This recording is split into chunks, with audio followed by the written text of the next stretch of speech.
ladies and gentlemen, welcome to another episode of Questlove Supreme. I'm your host, Questlove. You know, ever since that Willow episode, I gotta say, I'm kind of liking this more intimate 101 thing. Nothing against the Supreme fam, but these are kind of fun for me. And this one especially holds dear. I will basically say that this conversation is probably 30 years overdue. I'm almost certain that our guest today doesn't even know the silent impact she's had on my entire organization. She'll find out right now, right? Surprises abound, right? Surprises abound. Our guest is legendary. Of course, leader of so many movements, pioneer of so many movements. Name it, Bikini Kill, Latigua, the Julie ruling, started the pioneer, the Riot Girl movement, magazine publisher, poet, fan of cheesy 70s variety shows like myself, spouse of my very first online Scrabble rival, I remember that. New York Times bestselling author of the memoir Rebel Girl, My Life as a Feminist Punk. And if you are a fan of the show or you're familiar with my history, she probably doesn't know it, but she was the seed that helped start the Black Lily movement that I guess I'm famous for or associated with from my side of the fence. What can I say? This is long overdue. Kathleen Hanna, thank you for talking to me. I know your husband's going to be upset because I know he feels like I'm having everyone but him on the show. He will get his turn. He will get his turn. How are you today? I'm good. I'm so thrilled to be talking to you. It does feel like 1,000 years overdue. Like, I feel like you're like Superman and we're always, you're like Clark Kenting out on me. Like, I'm like, where he was just here. Like, I feel Yeah, like we've had that for like the past 30 years. I lived a life where I used my work and my occupation to avoid life. And Oh, really? Is that how come you've like done like 3,000 things and you're like the total, like, right. Renaissance man goal for every other artist? I mean, on paper it's nice, but I've gone through kind of a life transformation in the last 3 years where I now know the power of no and vacation and make time with my girlfriend and date night, game night, like things that have nothing to do with Yeah. working, which is nothing but distractions. So let me just let you know, and I work on in case you don't know, I work on a talk show, and oftentimes I know that especially when guests write books or memoirs, I'm almost certain that they are under the impression that the person interviewing them has not read the entire piece or the entire book. Um, Usually, like a producer or an assistant will do Yeah. such a thing. Yeah. This is absolutely not the case. Um, I probably finished your book in a record like 6 days, um, and was rather surprised at how parallel um, our journey from here to there sort of ran. There were a lot of times in the book in which I was like, "Oh, wow!" I thought, time at times a person thinks that they go through something alone. Oh, yeah. Um, and I was one of those former people pleasers that sort of made career decisions based on the perception of other people or their approval. You know, what happens if we sign to this label? Oh God, what happens if I do this commercial? What happens if I'm seen with this particular, I actually like the work of blah, blah, blah, who's massively popular, but I can't be seen with them in public because people think I'm I, Yeah. I just every aspect of your story um really, really impressed me, which is weird because I mean, I want to talk about it so much, but I also don't want to, make this the paraphrase version of it. So I'll figure out ways to ask you specific questions, but I want to start off this episode by letting our audience know that this book's a must read, an absolute must read. Um, I'll start by asking you what is the process? Now, I'm a person that's written 9 books, but even in writing those 9 books, I'm I just laughing because realized, it's like just so nuts. well, no, no, no. I'm gonna tell you. Well, the thing is that I journal, like I journal, kind of to keep my sanity, Yeah, no, me too. I journal every day. right? And then now that there's social media, like oftentimes I'll overspill in a post, and if I do it too much, then yeah, my publisher is going to call and be like, "Hey, dog, can you not give the milk away for free? All that you did in the last 3 posts could like been in the book." And usually that's the point where they're telling me like, channel that energy into your contract fulfillment instead of giving it away on Instagram. And one of the last things that my ex told me was, "I can't wait for the day in which you write your real first book." And I was like, "Well, I got 9 already. Like, what else can I write about?" Ouch. And she said, "Come on now." That she's like writing about records and breakbeats and, you know, art. That's your distraction. You know, like I want when you going to write the real book. So I'll ask you. Um, When am I going to write the real book? no, no, no. Oh my God. No, but I want to Because if there's know. another real book behind that real book, it's going to be really scary. It's like a horror movie. I'll just make a horror movie. No, but no, but what for you, so there's 2 books I've read this year that were memoirs, musical memoirs. Um, one of them nicely danced around specifics to sort of uh protect relationships or maintain them. Uh Yours was very blatant and very honest on how you felt about specific people. What is the first step in realizing that you're going to overspill and share with us your life, and how does that affect the people that you write about? Um, yeah, I never thought about it. I just sat down and wrote. I really just sat down and wrote and wrote and wrote. It was really for me. I didn't think about audience at all. Like when I first started writing, which was like, years ago, um, and I knew it was a book. Like I wrote the introduction like 10 years ago and then ended up I changed it all, of course. But Mhm.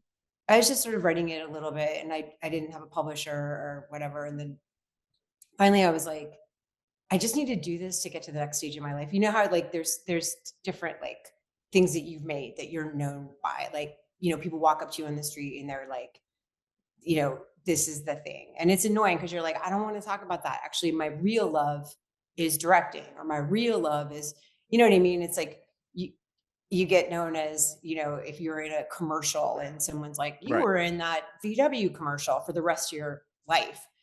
And it's like I was sort of like really trapped in this like riot girl thing and like the like you wrote the Smells Like Teen Spirit line or Mhm. other like weird mini scandals I was involved in. And I was like, I just kind of want to like not talk about that anymore. And part of that is me getting over stuff that I never dealt with. Um, and so I really kind of wrote it just to get it all out on the page. And I wasn't, I knew that I got to edit it later. You know, I'm an adult. I've done like a lot of projects. So like I know I'm not writing this and everybody's going to see it. And having the same confidence that I have with it that I have with my journal, where it's like no one's going to read this, so I can write whatever I want, you know? And so I just like wrote it in that way where I would just like think of, and I had fun with it. I was like, I would think of a title like Benjamin Franklin's glasses. And then, you know, you have like catchphrases in your life that you use to talk to your friends with, where like for me, like the Smells Like Teen Spirit story, which is like, I wrote Kurt Smells Like Teen Spirit on his wall and then he used that as a song. Like people have asked me about that a lot. Right. And so I started calling it the, Smells Like Benjamin Franklin's glasses. And I would be like, it's like I found Benjamin Franklin's glasses in the trash. And everybody's like, ooh, there's the girl who found Benjamin Franklin's, glasses in the trash. And I was like, Right. I'm actually like a feminist artist who's been working for 35 years. And like, I have a lot of projects I'd love to talk to you about, but they're like, but tell me about Benjamin But tell Franklin's me, right, right, glasses. right, Right. right, right. So I didn't specifically actually write that story, like to, get people off my back or whatever. But I did write everything, like everything. And then I edited it later. And that's when I thought about it. And I did change names. I changed almost everybody's names unless they were in a positive light. Oh, And word. Okay. Okay. there were people, there's a particular person who is really messed up in the book and basically commits crime and against me. And yeah. And I called that person and said, I'm going to tell this story and you need to get a therapist and be prepared. I changed your name, but some of our friends are going to know it's you. So I want you to prepare yourself. And I don't want anybody to kill themselves. You know what I mean? What was his reaction? I wish I wouldn't have called. That's all I can say. So yeah, I mean, he's like, it's your story and you can tell it. I can't stop you. But it was like a big pity party of, you know, things in his life that have gone wrong and that, he had I a see. whole new story for why the bad incident happened. Hmm. I was like, I can't rewrite it. I already wrote it. So the short answer is I didn't think about it. I got my butt in the chair and I worked. And then I would have these long periods of time where I just worked and worked and worked and worked. And then I would have periods of time where I had a nervous breakdown and went to crisis counseling like for 3 days a week. And then I would get back to work. That's what I was going to ask you, because the thing is that unlike my movement, the neo soul movement, um, both of our movements, I would say, start with the quote, the idea of, like, I'm certain there was an actual Seattle movement or Northwest movement, but pretty much even I knew that we were responding to the idea of what we thought the Seattle movement was. And, there's things move on and things subside and things are in your rearview mirror. How did it feel to have to unpack that period in your life? Because like literally chapter after chapter, it's every, I mean, it's one thing to keep a band together, but it's a whole nother thing where you also have to keep yourself together and protect your sanity, but also like organize a movement.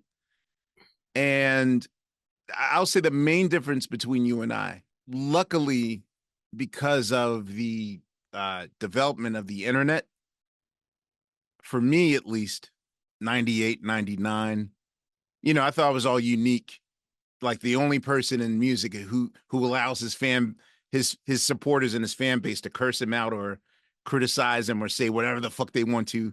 But that's contained in like this world on the internet. Whereas because you're 8 years before, you're dealing with newsletters and actual people coming. Like, I mean, you've essentially were a, a pre-social media pioneer, although it wasn't invented yet because you came out so damn early. But all the things that happened, like the idea of people spewing out their opinions mid-show, them, all the toxic energy you had to have, you're juggling like 4 or 5 things at once, and you're learning lessons. You're learning lessons about feminism. You're learning lessons about yourself. you're learning lessons about your health, like all these things. But to really put yourself in that position to go back and revisit, like how taxing was that on you today to revisit those periods? The way I would say when I would get home from work is I would be like, I just grated my face with a cheese grater for 8 hours. That's what it felt like. I really felt, I was like, my face was blank. I was dead behind the eyes. Like I was going in and out of being present. Like it was awful, awful. But so is crisis counseling. I mean, and it was basically like I saved myself a lot of therapy because I actually sat there and wrote down stuff I'd never even admitted to myself. And a lot of it didn't, there's 300 extra pages that didn't end up in the book because it originally was like Riot Girl Hobbit and they were like, Yeah, it can't be 600 pages long, I you know, still so want the director's cut. you might get it in a different form. But yeah, a lot of the stories I cut out were because they were more visual. Like it was like the you had to be there kind of stories where it's like, you know, we're on acid and we're like running towards this guy in the park who looks like he's juggling. We're like, it's a clown. And then we get close to him and we're like, oh shit, he has Sorry, knives. He's a officer. ninja. It's a Right, right. ninja. Turn around. Like, you know what I mean? Like it doesn't really work in a book. But yeah, it was horrible. That's all I can say. It was absolutely awful because it was like excavating all of this stuff that, you know, I had also suppressed and pushed down to keep going to the next project. And that was part of the reason why I worked so much. You know what I mean? And I didn't turn out like a gazillion albums, but I was constantly doing projects. Even when I went through a long period where I was pretty sick, I was still like, I wrote a pilot for a TV show. And, you know, I could tell you 20 other things that I Mhm. did while I was still ill. Because I just had, even if it was from bed, if I had one good day, I had to use it. And part of that is just like I grew up as a kid and I felt like I was really a zombie. Like I had to turn myself off to live in my household. And Mhm. so when I kind of came to when I moved out, um, when I was 17, I was like living with vengeance. Like I was like, I have to pack as much stuff into this one life as possible. And also all the people, you know, that I've lost along the way to like drugs, suicide, AIDS. Um, you know, it's hard not to feel like you're living for them. Like, you know, every day you have a part of their character with you that comes out and you're like, I want to let that part of this person shine today, you know, like, um, but then that can become this weird, like toxically positive bullshit that then you have to contend with that. So I just try to be in the present as much as humanly possible. And writing the book, the whole point of it was to get me into the present, was to be like, I'm going to grapple with this 35 years or even, you know, my whole life. I'm going to grapple with that. And then I'm going to be like, I did that. And now here I am. And sure, I still like have bad memories of stuff or like Right. whatever. But the thing that was really kind of miraculous was I just realized how much I lead with the negative. You know what I mean? Like a lot, it was so easy. It wasn't easy, but it was like I went straight for the jugular. Like I was like, I went to all the worst moments in my life really quick. And part of it was because I needed to. I really needed to do that. Hmm. But then I was like, whoa, no one's going to read this. This is going to make people just throw up. Like I got to put some joy in here. And then I just started being like, they started popping out like, you know, Jack in the Box style, like just like joy, joy, joy. And I was like, oh yeah, that guy in Minneapolis who like said, I'll record your band in my garage. I love what you're doing. And that made me feel like accepted in the punk scene. You know what I mean? Like, and it was just a tiny gesture from this one person that probably they didn't even, I don't think that guy even read the book or knows or remembers. Right. But this guy, Tim Mack, said, I'll record you and, you know, recorded us. And my first touring band, Viva Knievel. And it meant the world to me, you know, remembering the first time that I heard my vocals sounding good in headphones. Mm-hmm. Like literally, as I was writing it, I was remembering it for the first time. And I was sitting in that garage, listening to my voice with reverb on it and going, oh my God, this is what I want to do forever. Right. You know, and what a gift that I had to go through. I had to kind of like, you know, dig myself out with a shovel. Um, I really did feel like I was like the horror movie thing of like, it was like, um, I kept seeing in my head when I was writing like a kind of a newly dug grave, like the soil and stuff. And I felt like my hand was just sticking out and I had to reach and pull my hand and get me out of the grave. And once I dug myself out, I was like, oh, look at all this awesome stuff that happened that maybe you didn't fully appreciate in the moment. And I'm able to appreciate it now. And in a lot of cases I did. I had a great time. Like Right. I've had an awesome life. Kind of reading your story. Number one, and I know this is super naive to say, mostly because I thought that death only ran rampant in hip hop circles. You know, I'm used to writing 4 to 7 obituaries every month for the last 20 years on my social media, but I didn't realize that, like, the fact that you went through that as well. And I know this is weird to say, but until I read this book, um, I used to think like, okay, well, between 92 and 98 or like the struggle years. But now I realize like, yo, dog, like you were so protected and so like my version of struggle is we're not on MTV yet. You know what I mean? Why is that out on the front cover of Rolling Stone and we're not on Rolling Stone yet? Like that's in my mind, this book reminded me um that how blessed my journey was. But what I do want to know is for and I know that your story is your story alone, but is when you decide to do the journeyman of going in the punk scene or the indie rock scene, eschewing what is perceived as, you know, major labels and big business and all that stuff. Is this typical of what one can expect in terms of do it yourself? It's 24 hours a day. You might have a flat tire the next day.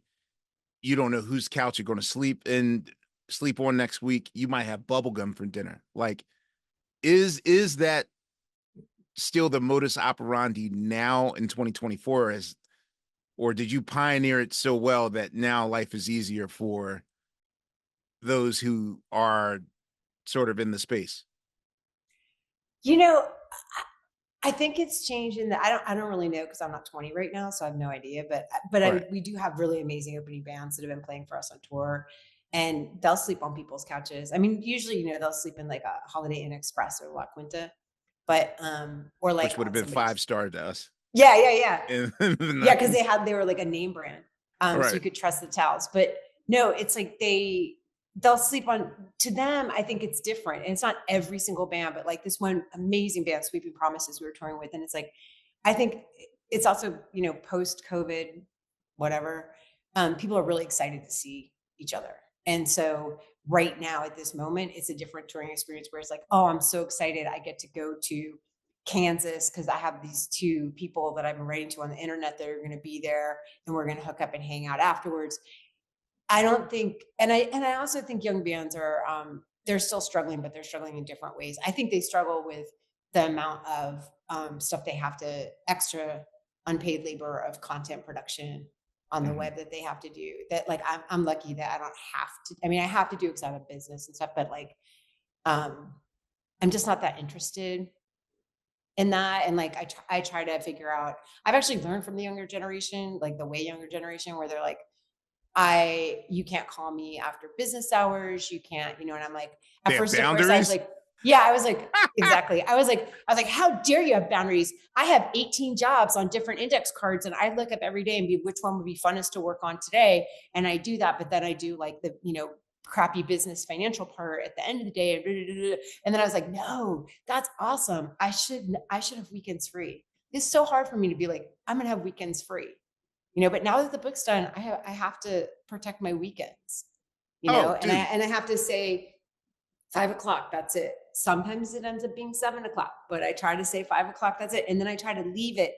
And I have a firm rule, and it's hard. It's really hard. But like I wake up, I write my journal, I drink my first coffee, and I sit in my really fancy Eames chair that I bought myself, that is the most comfortable chair I've ever sat Aren't in they? my life, Aren't they? with my feet up. And my dog gets on my lap. My dog, who smells like a salmon factory, gets on my lap, and I pet her. And I pat her and pat her and pat her and drink my coffee. And I don't look at the computer and I don't look at the phone until I've written in my journal and I've pet my dog and she is asleep. So I have to start my day like that and right now we're in this apartment where I have a view of the mountains. So I sit in my Eames chair and look at the mountains. Sometimes do I look at Instagram in the morning? Sure. But like, I just actually took Instagram off my phone again. Cause I'm just like, I just don't, I gotta be in real life. I gotta remember all that stuff that was before. Cause I'm like, what, 10 years older than you? I'm 68. I was born in 68. Okay, maybe. We don't need to say how old we are, but, I'm 53. I miss pre-internet. I'm nostalgic for it. I'm also really into all the cool things that you can do on it. Right. I love that I can, keep up with what you're doing on the internet. Like I don't live in the same city as you. We don't hang out, but I can like look and be like, oh, what bands is he, listening to? And like, I can like look them up and, it's cool, but it's also like, you can get really addicted to it. I mean, this is the most boring conversation. You have to cut this part out because nobody wants to hear people talking about the internet. I'm so bored of it. No, I mean, we're two humans having a normal, some of my best episodes are just where we're just having a conversation. I was going to ask, 23-year-old you, if, like if someone were to come up, all right, let's go to 25, 26. I don't remember what I was doing then. Well, I mean, just let's say 92, 93, 94, around that period. Okay. In Bikini Kill. Yeah. If someone, a Jacob Marley figure from the future were to tell you, hey, I'm from 2024. Let me show you a 10-minute sizzle reel of what life is going to be like in October of 2024. Way past the year 2000. Like in 93, 94, 1999 was the future. You know what I mean? Yeah. I couldn't even imagine like 2005, let alone 2025. What would your reaction be if someone shows you in 1993 where we are right now, 30 years later? It's the whole world, not just my life. I think if I was showing my life in particular, I would be so happy. I would be like, oh my God, first of all, I'm alive. Second of all, is the irony that your life is the best it's ever been in the most turbulent times whatsoever? Yeah. I'm dealing with the same and shit. I'm finally getting like my sort of like, like I have a feeling you at some point have made a pie chart of what you do during the day or what you do during the month to be like, how much of my time is business stuff that I hate and how much of my time is creative stuff I love and how much of my time is like friendship time, relationship time, dog time, like whatever your thing is. I've hired a chief of staff. There was so much shame in the title when they're like, "Oh, your assistant." I'm like, "No, I literally hired a chief of staff because I have 7 managers." God, I have a business partner now.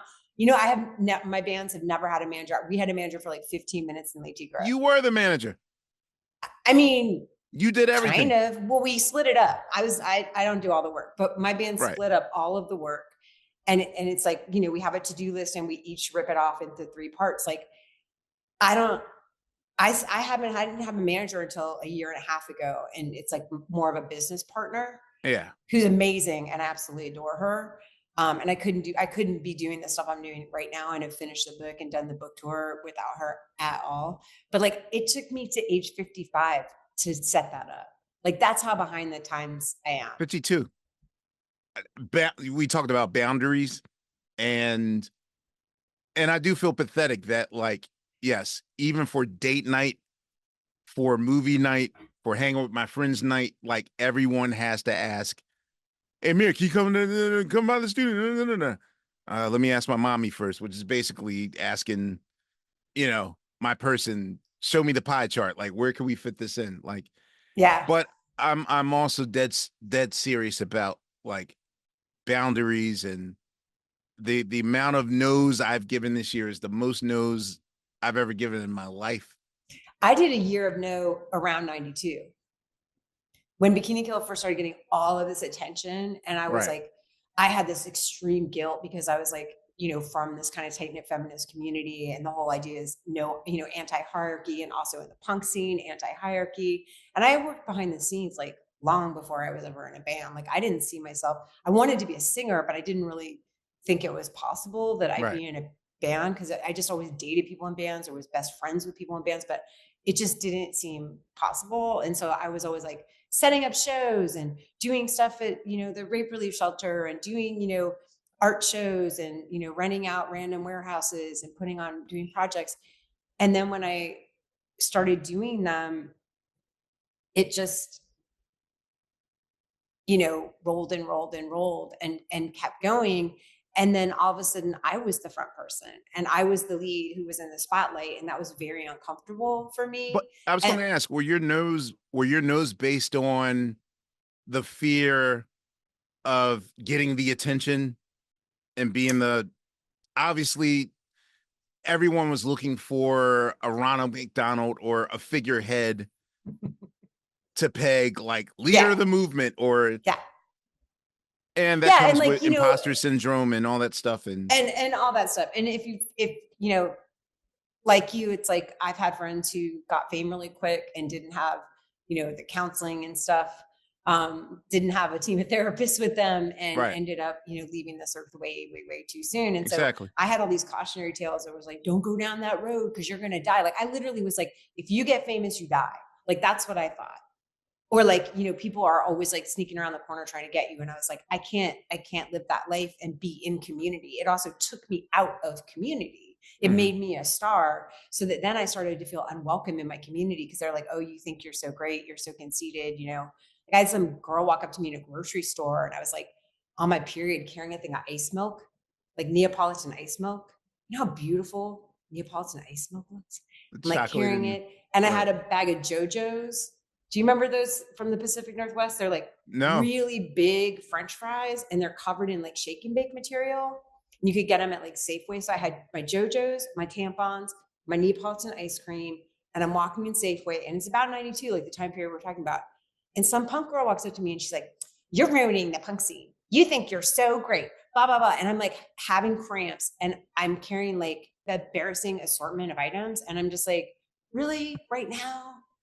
And so it's that kind of stuff that made me like, everyone's going to throw water on your shine. So throw water on your shine first.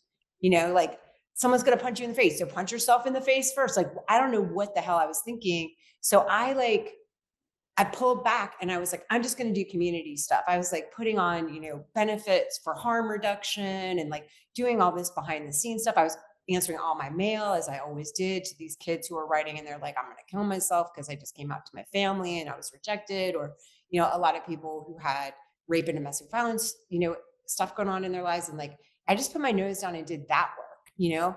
And that's why I said no. So I said no for the wrong reasons, but I also ended up in this really weird predicament where, because Bikini Kill got so famous so quick for like 5 minutes, and we got put in like all of these like feminist academics wanted to like make classes about us and like put us in their books and stuff. I ended up being an unpaid assistant for like 5 different feminist professors without my knowledge. They were like from big Ivy League schools, and they'd call me and they'd be like, oh, I'm really trying to put together this, syllabus or blah, blah, blah.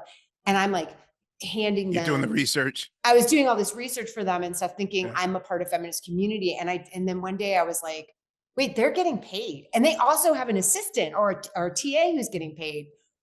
What? I make music. Right. I write, but I'm not doing that. I'm doing their job. And so the next day I woke up and anybody asked me for anything, any favor, no, no, no. And if they weren't jerks about it and they didn't I found out everybody in my life who was a total toxic nightmare by saying no to No. everybody. Yeah. And then everyone who was a toxic nightmare was like, why? Why not? Why not? What, you don't care about me? You don't care about community? And I was like, yeah, I'm not only not doing you a favor, but you're out of my life forever. And I'm never returning your calls. And then I found all the people who were cool about it. A couple months later, if I was like, actually that sounded like fun, I'm going to call that person up and see if they still want to do something together. And so you would circle I back. didn't do it for the right reasons at Right. all. I took a year off. I could have written a great record in that year, but I was really too damaged. And this was right after also a lot of people in my life had just passed and I was just really messed up. Can I ask? Okay, so you said something in your book. So right now I'm working on 2 projects, and let me start off by saying that. Wait, that's it? You're only working on 2 projects? What's wrong with you? No, this 2. You're not a good community member. You better. No, You're not thankful enough. This is 2 of the 11 I'm trying to whittle down to, a simple one. So there's 2 projects I'm doing right now. And they both require, the shortest way to put it is that both of them require for me to be the Dr. Melfi to their Tony Soprano. Mhm. Kind of the insane amount of trauma dumping I have to take on, getting their stories. It got to the point where I had to get a second therapist. And when you got to the part of the book when you're holding these meetings, because you're not only producing and writing, but you're also teen rape counselor. Yeah. You're holding these feminist meetings to the point where even when you discover that there's trouble in paradise in terms of white feminism, and like you're putting on so many caps at the same time. How what was the breaking point for you? And I'm only asking this because one of the Because you're trying to subjects. find your breaking point? No. Well, the thing is that my version of no had less to do with, like, I understand that there's some no's where no, we're too cool for school, we can't do that. But I also know that 3 years ago I had to discover boundaries and not being self-sacrifice.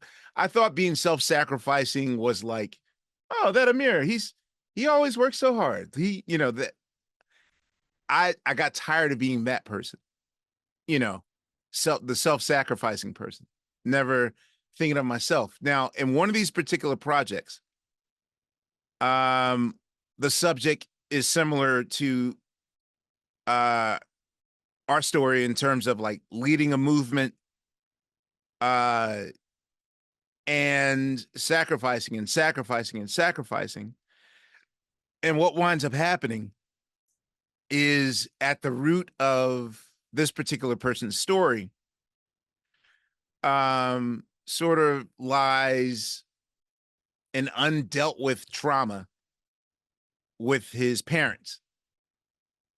And this person kind of has a medical issue with their own life. And I'm always a believer that behind every medical issue is an emotional component that's not thought out Oh yeah. or dealt with. Could you talk about uh and you're very open about the relationship with your father in the Or beginning, lack thereof. or Yeah, I haven't yeah, talked or to him in lack 20 thereof. years. Yeah. um and I felt that your need to save people is you seeing yourself in you know, you want to save the version of you that didn't have a protector, didn't have Yes. someone to advocate for them. Yes. But at what point did you realize, now the fact that you allowed love in your life via Adam was amazing, because it took me 5 decades to get to that place. But at what point did self-care um become truly important to you, and that you had to put everything else aside, as far as like juggling 12 plates at the same time, you know, leading a movement, flyers, meetings, unpaid teacher's assistant? Yeah. What was that I breaking mean, point like for you? I can tell you the exact moment. Okay. Like it's so funny because while you're talking, I'm like, oh yeah, I know the exact moment. I was doing some work for a political organization around Free Mumia Abu Jamal. And I was working to help put on a concert. And I got very, very sick. And this was when I was still living in Olympia and I was in Bikini Kill. So it was still 90s. And I had a temperature that was like over 103. And I really, I ended up being hospitalized. And I had just a mattress on the floor. Like, I don't know what it was that like, I thought to be like, I thought people who had mattress frames I was like, why? Like I Right. look back on how many times I just like threw a mattress on the floor and like that was it. I mean, I was that busy that I was like, the guy who just like any t-shirt that's laying on the floor, I just like throw it on. That's a bed. Right. Yeah, no, I mean, there were times in my band where one of us would show up with lipstick on and be like, how did you have time to put that on? Because we were so busy. It was like, you would sleep and then wake up and then start working again. But I was laying on my mattress in my apartment and I had to crawl to the bathroom because I was that sick. And my phone kept ringing, kept ringing, kept ringing. And I had an answering machine at the time with a mini tape. And this woman from the political organization was like, you need to call me back. We need to get this done. We need to get this done. And I had already picked up and said, I have 103 temp and I'm really, really sick. And she kept calling and calling. And she was like, she screamed it. I picked it up and I was like, dude, I'm like really sick. Like I'm crawling to the bathroom. And she's like, then crawl to the fucking fax, at a fax machine. Crawl to the fucking fax machine and fax Eddie Vedder and Zach De La Rocha. I was like, and you know what? I did it. I Oh crawled to the no. fax machine. And not only did I fax them, I drew cute drawings on the fax. You know what I mean? Like when you're doing something like that, like as you're Self-sacrificing. crawling and then you're getting out the Sharpie and you're drawing the cute dog picture so that Zach De La Rocha notices your fax. I'm like, this is what, and then my mom ended up driving from Portland to come get me and taking me to the hospital. And I was really, really sick and I was hospitalized and it was a bad situation. And the other time it happened was when I've had a long-term illness, which I've since recovered from. And that was like my body. I was so driving at 1,000 miles per hour with the brake on in my life that my body was like, gave out. Gave out. Right. My body was like, my adrenals were shot. Everything was shot. I was having like seizures. Like it was like really bad. And when you're like kind of staring at death, because it was at that point where it was like, we didn't know what I had and I was really sick. Yes, I actually do have a verifiable by tests illness. I don't think it would have gotten as out of control as it did if I hadn't suppressed all of this trauma. Because my trauma body, and I do have a theory, and people will probably get mad about it or whatever, but about because it's autoimmune illness, it's like, I don't think people make up autoimmune illnesses. I don't think they're fake. I don't think they're in your head. But for me, my autoimmune illness was definitely made way worse by the fact that I completely ignored my body, but I lived in a state of hyperarousal from the time that I was a kid. Like I would look at how my dad came into the house and be like, what's going to happen tonight? And I would have adjust to like, yourself to his yeah, mood and your And the same safety. thing, you know, when as a feminist musician who would walk into a venue and have to deal with all these men and not have our own sound person, not have a tour manager. We had no one. We would have one roadie, if that. So I'm having to, you know, I guess you can't put that in the, I would have to kind of, you know, suck the D of all of these dudes emotionally or psychologically to get them to turn my sound up. You know, and it was and then I'd have an audience full of men who were like yelling, "You man hating bitch, you know, shut the fuck up," like whatever. And I'm like, I just want to be in a band. I just want to be in a band. I really love music. I just want to play music. And so dealing with that also made me walk into situations and be hyper aroused. Every time I would play a show, I'm looking for who has a glass or a bottle in their hand that they're going to throw at me, or a chain, or Oh, even as fight late or as like flight. Tigra, wine glass. You know, I had a wine glass thrown at me and I was like, I could see it coming, but I hope somebody taped it. Cause do you know that really famous moment in that Bad Brains video where HR goes like that and he keeps Yes. singing? And It was yeah, like like the that. Matrix. Yes, it was like that. I did that. And I'm like, did anybody get that on camera? Cause I really want to like put it next to HR's and be Impressed like, with you. but yeah, I was like in this total state of hyper arousal. And I really do feel like in a way, because what my body does is if I get any kind of an infection or sick, it goes to crazy out of control fever, right? And it's almost like my body's in a state of hyper arousal. So it's like my body sees my body sees some cells in my body making a weird face and my body starts freaking out. And You're in a constant state of fight or flight. Yeah. And I mean, like I had to do 9 months of IV therapy. This is actually a real illness. And it's like, I have quantifiable proof that I have it. So it's not all in my head, but there's a mind body connection. Who knew?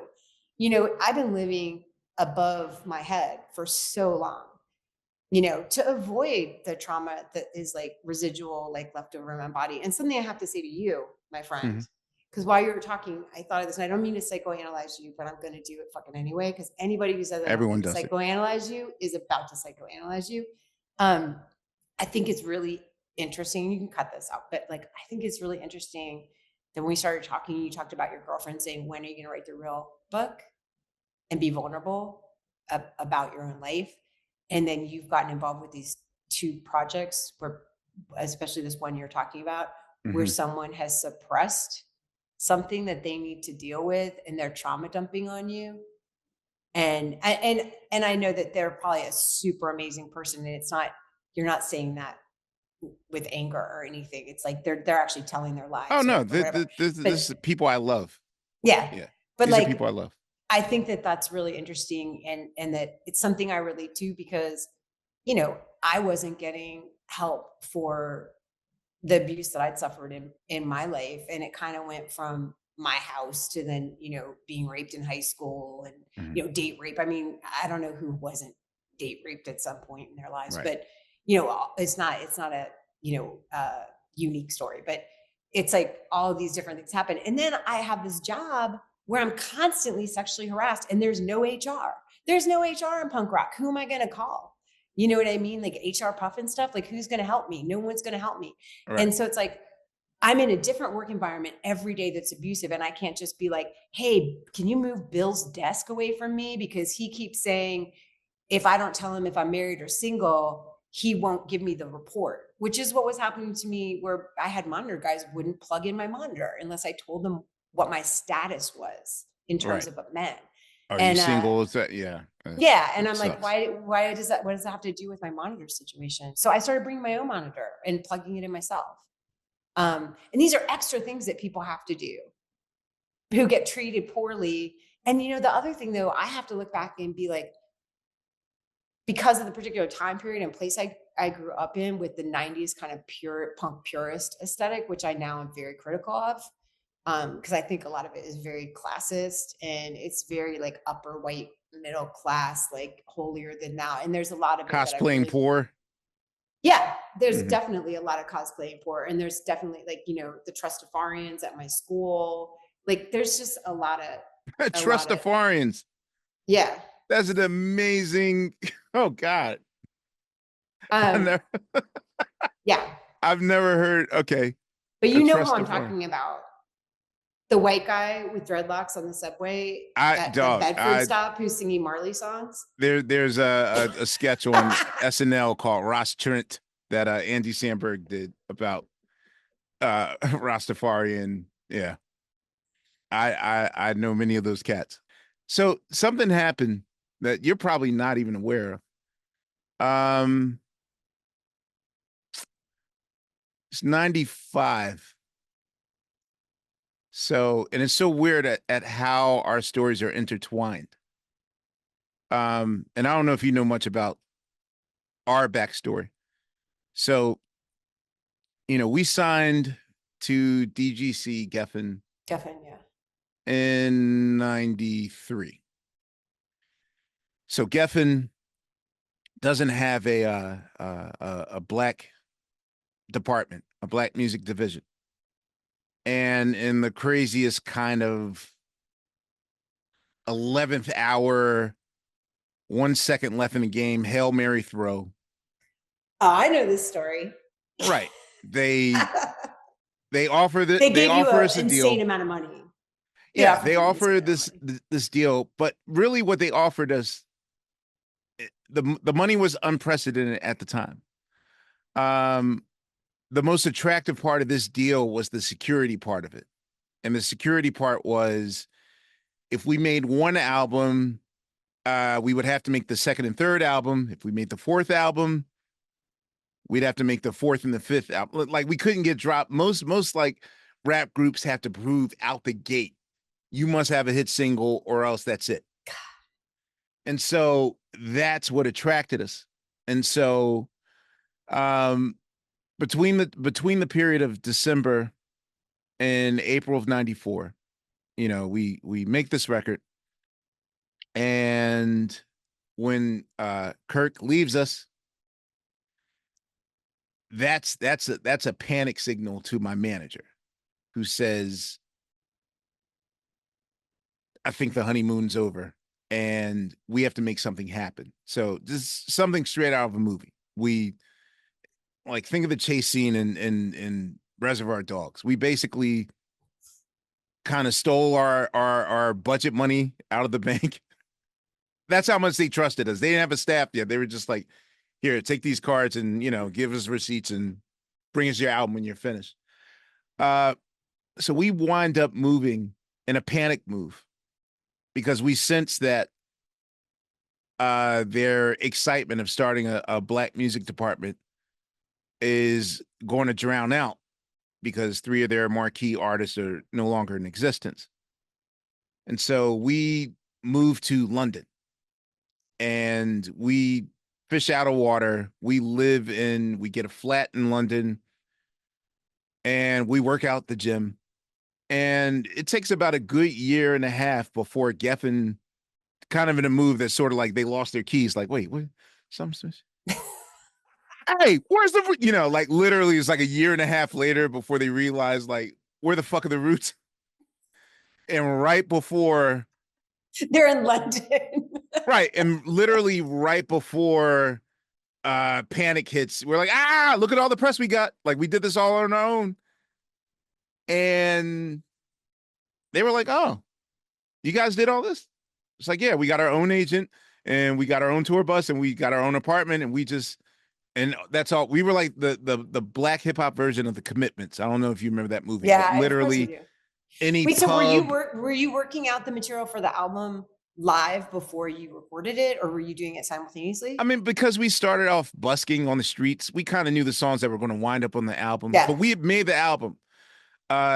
Literally the day that Kirk Loder reported the news of Kirk's death, my manager was like, yo, we got 3 days. We're going to, in about 3 to 5 days, we rushed 3 videos, shot the album cover, knocked out 9 songs, like finished the record. Cause we didn't want to get dropped from the label. Cause like we bet the farm on this moment.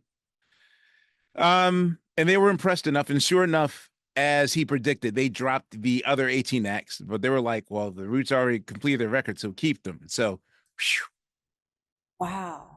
and they're like, okay, guys, you're eventually going to have to come back home. And it's like 95, spring of 95. And we're going to do our first dates in the States.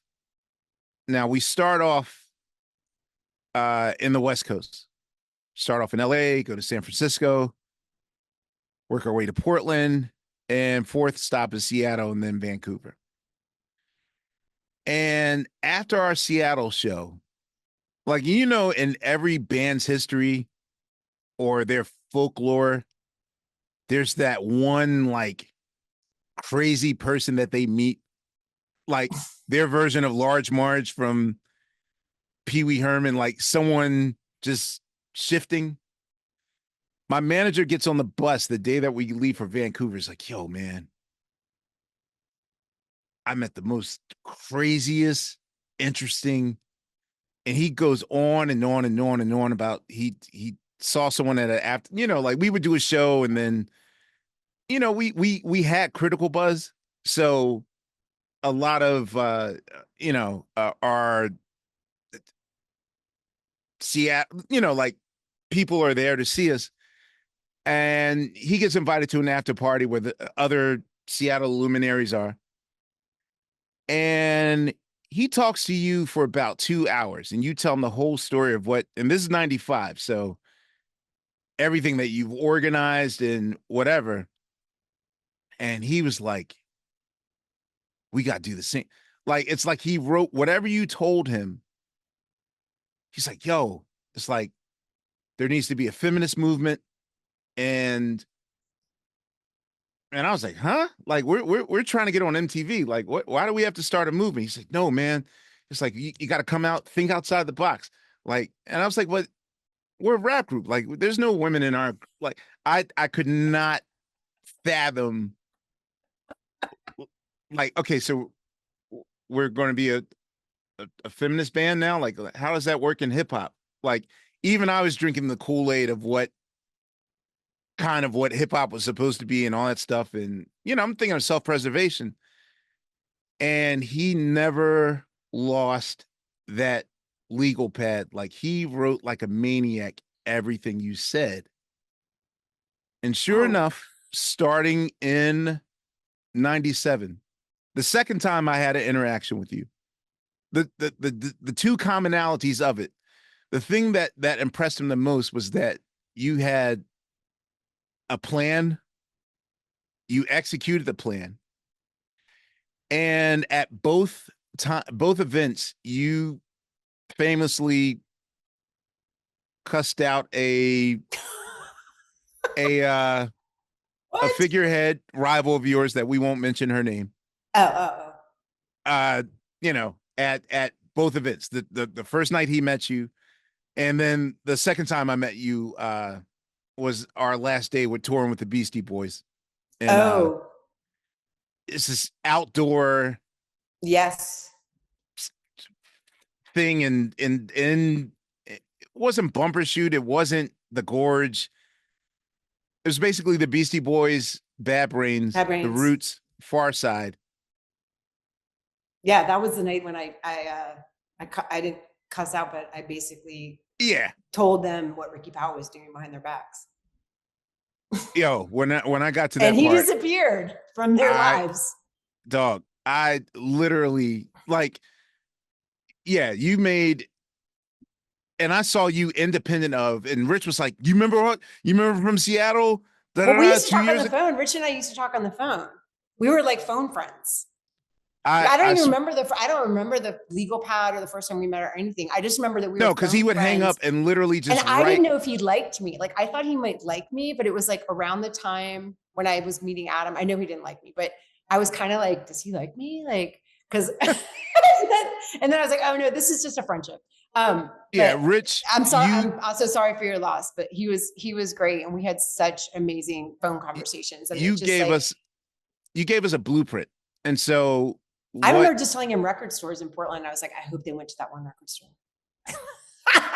Oh, well, I'm a constant record shopper, so I'm almost certain that I went to everywhere in Portland. Like, Portland's was my all-time favorite place on earth. Pre-pandemic, it was. Yeah. but yeah, I'll say that talking us into uh being accessible, being community based, having jam sessions. At first it was the Roots jam session.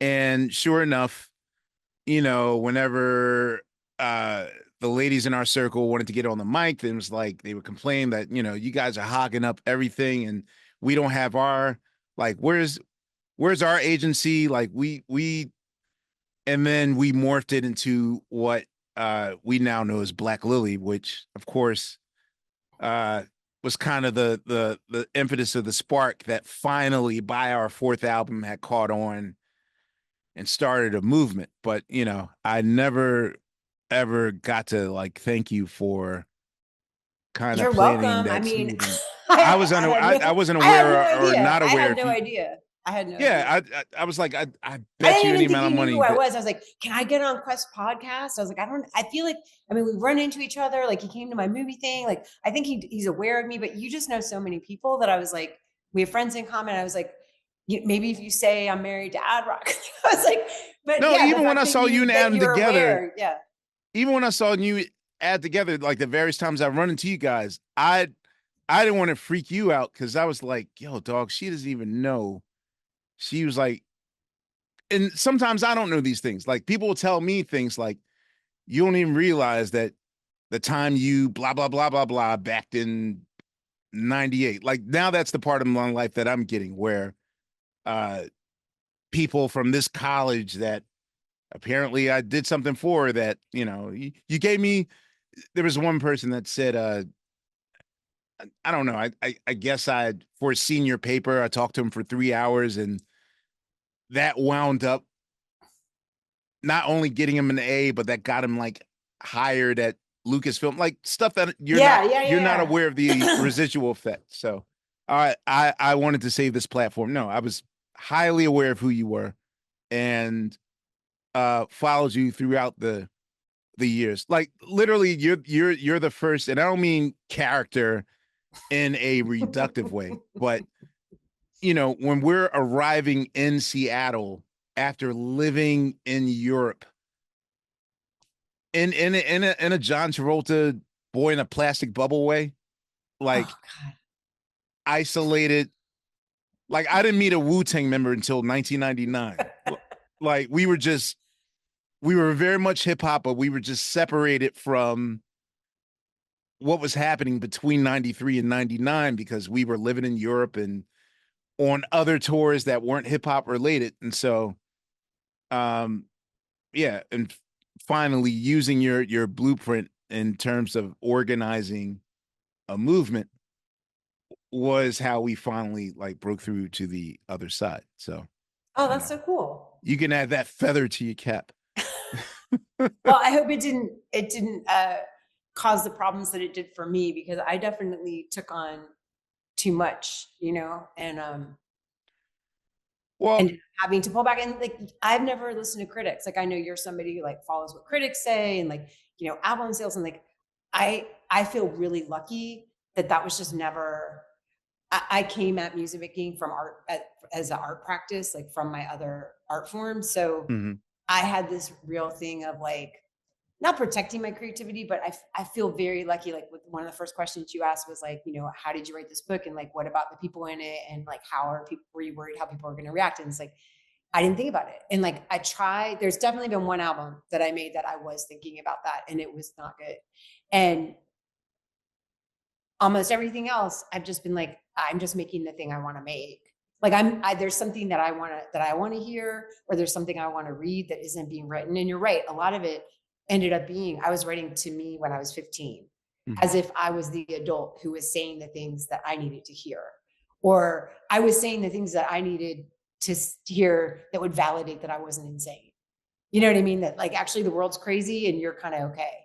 It's really funny when your music catches up with your life, and then you're actually Mhm. writing about what's happening now, and you're not still writing about, past stuff that you don't even know you're writing about until, for me, my band didn't play shows, both my bands, for like 20 years. And then we got back together, and all of a sudden I was like, I am the person that I wrote about wanting to be in this song right now. Right. And I realized what all these songs were actually about, and that they were about totally different things than I thought they were about. Like before I ever came out of being having been raped by a friend of mine while I was in Bikini Kill, and everybody thought I was like the strong, tough feminist, and I'm always like yapping and blah blah blah, and you're cussing people out, like whatever. But I also was sexually assaulted by a close friend of mine during that time, like right before I went on a really big tour, and the day before I went on tour. And what did I do? I played shows, and I'm glad I did, because I got to throw my whole body and my whole life story into every single night. And so I think that kept me alive, honestly. It wasn't always me using it as a distraction, because everything else is a distraction in my life. But when I'm on stage, that's the main time that I'm a real person, and that I am who I most really honestly am, and I'm fully present. Um, and I'll bank like every other hour of my life just for that hour and a half or 2 hour time period. Because to me, live performance is the main thing that I crave as a person. Right. So yeah, I was going through that kind of stuff, and like nobody knew about it. And I feel like I couldn't tell people, because I didn't want like Riot Girl people to come after him, because that just wasn't the story that I wanted. Like retribution for me holds no interest, and it's just taking me off of the path of what I want to make. And I wasn't ready to deal with it. And so I just shut it off in my brain, and I moved along, and I was like, you know what? My mission is more important than this person. But eventually it came back to bite me in the ass, and it came to the fore, and I had to deal with it, and I had to process it. And through doing that, that was when I finally fell in love with Adam. That's when I got my cat, Mavis, who rest in peace. That's when I finally I bought a couch. Like I had never had a couch. Not a mattress. You know what I mean? Like I had not only a mattress, but I had a couch too. Yeah. You're adulting. Wait, I have two questions to ask. Okay, so one, thank you for your honesty and sharing those stories in your book about your assault. Knowing what you know now, and especially what's been happening in the last 5 years, do you think you would have had it in you? Like, is it a part of you wishing that, well, first of all, if you go back in time, number one is hope that you would never have to experience that ever. Oh yeah, for sure. But in terms of dealing with it, because the one particular story that you shared about, having a conversation and vulnerability, and you guys just sitting, lying in the bed next to each other and talking, and that was the person that you trusted, and suddenly it just went 180 the other way. And as I'm reading this, I'm like, oh God, okay, like, is the rage going to happen here? Is it? And I understand letting him go, and I understand the entire ordeal of reliving that trauma through the legal system and all that stuff was just whatever. Oh, but I didn't even I mean, I forgot it the second I left. Right. The way that you painted it, I was like, oh, okay. It was almost like a struggle. Like, oh, no big deal. Okay, well, goodbye. See you later. Does part of you, are you fine with the process of how you put that in your past? Oh yeah. I mean, I'm mad that he hasn't had to pay for my therapy. Because it keeps coming up, and I'm like, Jesus Christ, when will this person go away? You know what I mean? Got it. And it's not the person, it's like the abuse of trust. And I was also at a place in my life where like I needed to find a good man. I needed to find a man in my life who was a feminist and who read books about it and cared about it, to prove to me. I'd been so disappointed by so many men in my life who I'd gotten close to. Like I had for a lot of my life a lot of guy friends, and I hung out with guys, and I was like the kind of person who was like, let's go, break bottles down by the railroad tracks. One of the like, guys. Yeah, well, let's go break into the the old prison and, you know, smoke pot, like stuff like that. And so I had these guy friends, and like the second I wouldn't have a boyfriend, they'd be like, okay, let's have sex. And I'd be like, I don't like you like that. And then it'd be like, you know, either stalker behavior, or they're really mad, their ego is bruised, this whole thing. And I was like, God, this is so awful. And so I finally thought I met this guy who was, you know, he's so smart. And we're like, you know, reading Angela Davis books together and like talking about it. And I'm like, this guy's so cool. And then he ends up sexually assaulting me. Right. And I was like, the fact that I could ever trust anybody again in my life, but you know, is kind of like, I feel like I'm a walking miracle. So well, part two of my question is, how did you allow yourself the space to open your heart to Adam? And kind of part three of that question is, behind every punk persona, is there a cheese ball? Because the fact that you are you calling me corny right now? Well, the thing was, you gave yourself away with Donnie and Marie. Because the thing was, I fell into you backwards, right? Your persona. So you started with Donnie and Marie? No. I fell into you backwards, and so then once I started reading the book, your Us Weekly Stars Are Just Like Us moment. I was like, oh, she lived for Donnie Marie on Friday nights like I did, like me and my sister did on Friday nights. That's crazy. So no, but the fact that your go-to thought was, okay, I need a mattress and I need peanut butter and jelly. And like, I was like, yeah, behind every punk is every punk persona is a cheese ball. And you brought us Poster and oh God, Alk and Mike. I couldn't make out. So the story is, I can tell it from the book, just so you know, is that I was in love with Adam Edrock Horowitz from Beasty Boys.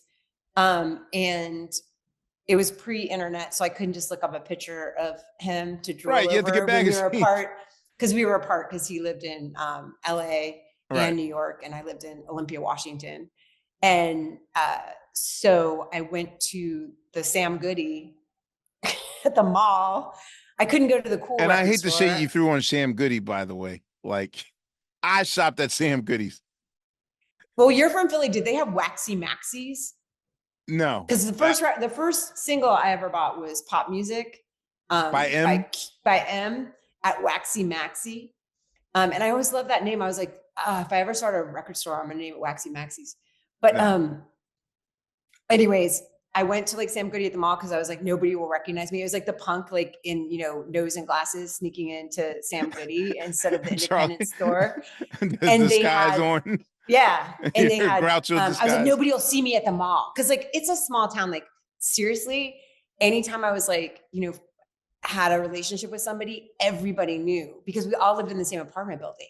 So it was like, oh, I saw so-and-so leaving her apartment. You know what I mean? Like that is how everybody knew everything. Like you had to like go into a coffee shop 5 minutes after somebody so they didn't know you were together. Like it was like we lived in paparazzi land, even though we were like, you know, just kids in like this kind of town run by punks. Mm-hmm. It was pretty amazing to live in a town that had a downtown, but that's a whole other thing. So I go drive to the mall, I get my poster of the Beastie Boys, and I'm so psyched that I get to look at the most handsome man. And this is when you were saying, how did you manage to open up your heart after these bad experiences to this person? I like pretty boys. I just like pretty boys. I like pretty girls too, but I like pretty boys. And he is a very pretty boy. And also he loves records and he loves music and he's very different from me and compliments me. Like I'm more like, you know, like I'm like the feminist art, person or like whatever. And he's much more reserved, but he is funny as hell. He is so funny. And that is just the sexiest. I mean, he's good looking and he's funny and he likes good records. Cause I have had one night stands with people and I've looked at their record collection or their CD collection. You're that person, you judge people? I'm sorry, but if I find a Dave Matthews CD, I slept with this girl and I woke up in the morning and she had like Dave Matthews and like, I was like, I'm not shading Dave Matthews. I am. I was like, no. I was just like, no. And I ghosted her. I was like, I can't. I just You're can't. that person. But I bought You're the that poster. I person. bought the poster and I brought it home to my apartment and Okay, so I made what if out with you're it. I made out with it. I kissed the poster all over and I covered Mike and Yauk's faces yeah. because that was weird. I was like, your bandmates are watching me make out with you. And then he found it when he came to my apartment and he's like, how come the mouth is all messed up? Right. Out I of was like, place. let's put water on it. Yeah, it's very That's the goofy. most romantic story I've ever heard. No, It's very what here's goofy. the thing though. Uh I used to be, well, not still am. I was a member of Columbia House, Oh but I yeah. was also a lazy member of Columbia House. And the way that Columbia House works, of course, is for Yes. those that are listening to our show that were born before 1993. Um, Who didn't go to school in a Pioneer buggy wagon. right. So Columbia House was the original Spotify where they would entice you in magazines and whatnot. For a penny, you get 15 free albums, and then you're instantly signing up for a subscription service throughout the year. And the deal is that they will send you 2 to 8 records a month based on your taste and the algorithm.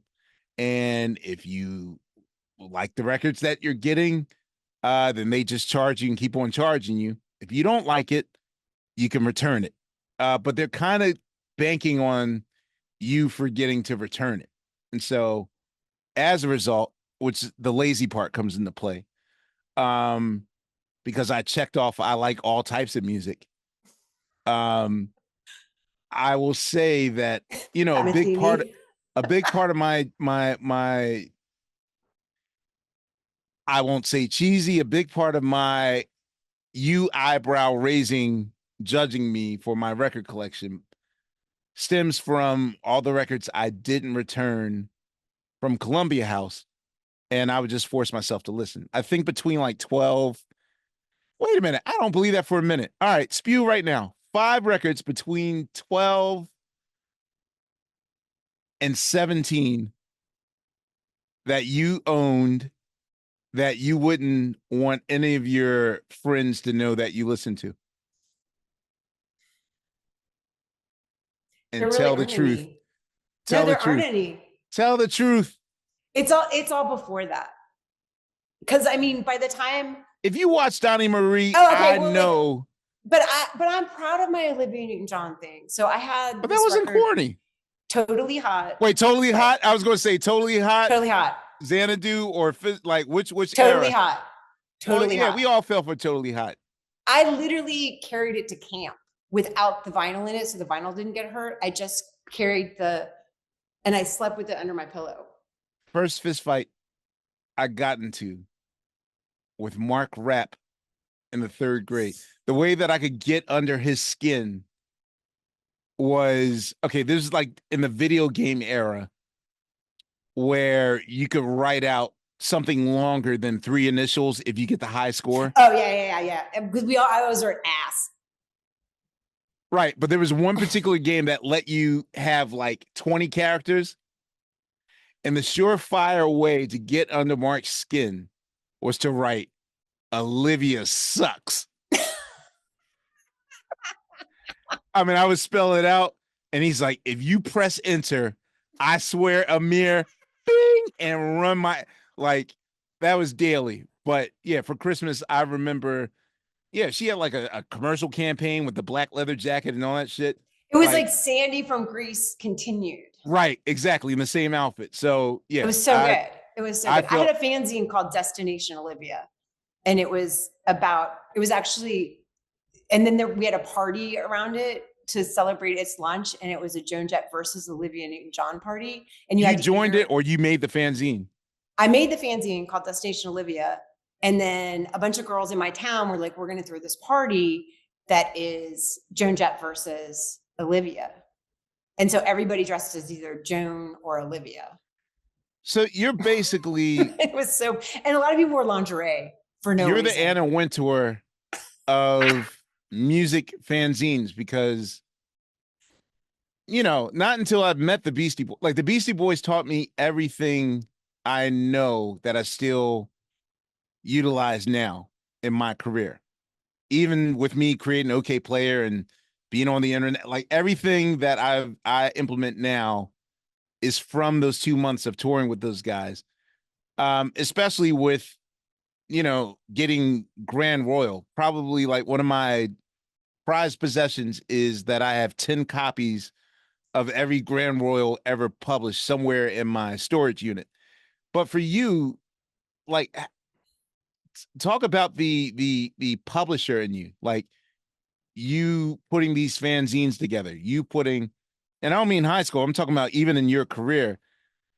Like, how do you have the energy to even do that in addition to being an artist?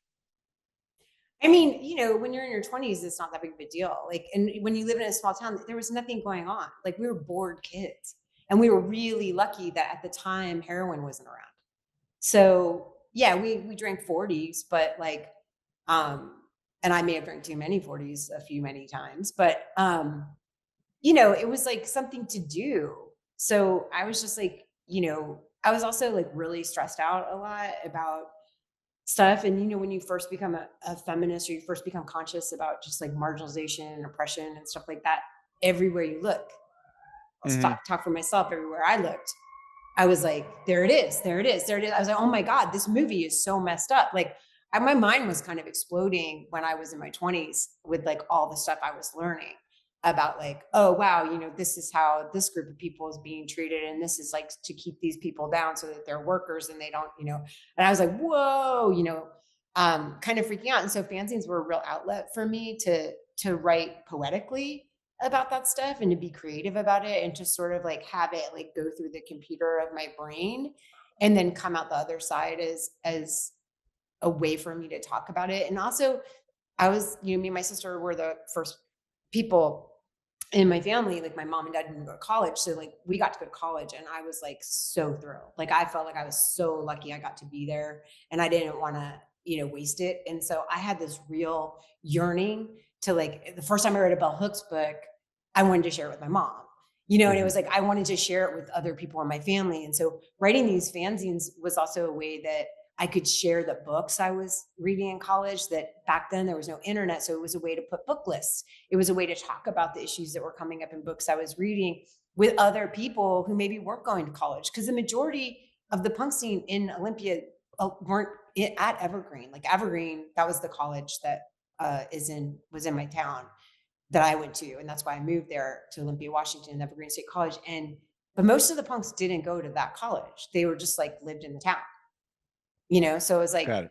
to be able to talk about feminism with everybody, not just people who were in college. And actually, people in my college, there was like one feminist class that I took. People think it was like this big feminist hotbed, but it was actually really frowned upon. And when I tried to put feminist ideas into my photography, it was like, shut the fuck up. So to be able to put that out into the world and have people respond to it is really important. And when Kurt died, you guys were, scrambling to, get your record done and make sure your contract was shored up. And I was writing a fanzine called April Fool's Day about quitting drinking. And I was interviewing my friend Mikey's bass player, Brian Sparhawk, who I actually just saw him when we got the key to the city in Olympia. Now you're the establishment. A month ago. I know. I was like, does this mean I can get into the Governor's Inn, which is like the local hotel? I was like, can I just use this key? Right. But no, it was like, I was interviewing, my friend Mikey. Also, he was Kurt's friend, and he was a heroin user. And I was trying to do everything I could to talk about addiction in the punk scene, and to raise awareness, and to try to like make Kurt's death mean something, because like I couldn't. That's how I deal with things. I'm like, this has to mean something. Like, this horrible feeling I'm feeling, how can I channel it into something that is not going to push me down a bad road, and is going to make me feel like I'm a part of something positive. You know what I mean? And like, I didn't want his death to just be, oh, to member of the 27 Club. Like, there were people in my community who were going further down the drug road because he had died and they were really depressed. And how could I be a part of just starting a conversation? And so I did that through a fanzine, that most people don't have because it's out of print. But well, I was going to ask, do you at least have the master copies of all they're of your... all at Fails. It's like an archive at NYU in Boast. So they're somewhere preserved. Yeah, they're right across the street from Washington Square Park in that library. Where do you currently reside now? Pasadena, California. Really? Yeah, Okay. my mom moved here because she liked that song, "Little Old Lady from Pasadena." I see. I used to live there. I was like, "Why'd you pick Pasadena?" She's like, "I was like that little old lady from Pasadena song." I was like, she's like, "I'm an old lady now, so I'm a little old lady in Pasadena." Like, I lived there for my mom's side of the family lived out there. So wow, in Pasadena. Yeah, in Calaveras. I forget the name of the street, but yeah, briefly. Wow, that's I didn't where know that. My mother's side of the family lived. Now I want to ask dweeb questions. What shows are you currently binging? I'm getting something cheesy out of you if it's not your record collection. I mean, I binged Hacks. I binged Girls Five Eva. You like Girls Five Eva? I think it's so funny. It's hilarious. Yeah. But actually, I think it's called Stars. There's this other one that's about a girl group that happened before, and it's got like Brandy. Yeah, Stars. But that was only two seasons of it. Yeah. But it's like prototype Girls Five Eva, but it didn't go hard comedy. It went more like soap. It was opera. sincere. Right. Yeah. Yeah. It's actually a really, really, really funny show. Okay. But yeah, I mean, Brandy. Can do no wrong. I could just my favorite harmony stacker of the 90s. Yes. Incredible. But yeah, it's like chock full of literal stars, but it's also about like a 90s kind of like rap singing group that gets back together when they're like older and having relationships and stuff like that. So I binged that, but it ended. That's the problem with binging things, is that then you're like, oh no, I'll never find out what happened because yeah. I come into shows that don't get a second. I'm that way with Detroiters. We just started watching that. Before I love Tim, and I'm happy for his Emmy success with his Netflix show now, but Detroiters. I call Jason Sudeikis at least once a month to beg him to bring that show back. He's one of the producers of it. Okay, so what is...